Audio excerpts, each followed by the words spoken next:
ஈஸியாகவும் டேஸ்டியாகவும் ஒரு ரைஸ் ரெசிபி வேணும்னா இது நீங்கள் கண்டிப்பாக ட்ரை பண்ணுங்கள். 5 மினிட்ஸ் ரெசிபி தான், குயிக்காக செஞ்சிடலாம். இதுக்கு தேவையானதெல்லாம் கட் பண்ணி வச்சிடணும்.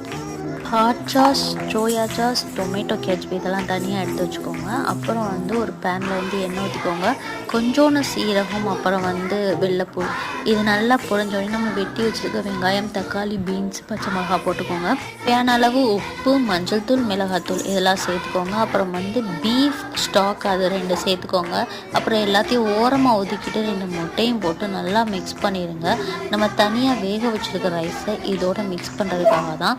அப்புறம் சோயா சாஸ், ஹாட் சாஸ், அப்புறம் சில்லி சாஸ், என்னென்ன சாஸ் உங்களுக்கு பிடிக்குமோ அதெல்லாம் கொஞ்சம் மிக்ஸ் பண்ணிக்கோங்க.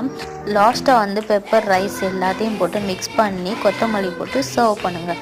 ரொம்ப டேஸ்டியாக இருக்கும். இதை மஸ்ட்டாக ட்ரை பண்ணி பாருங்கள். நம்ம அடுத்த விளாக்ல சந்திப்போம். பாய் பாய். அஸ்ஸலாமு அலைக்கும்.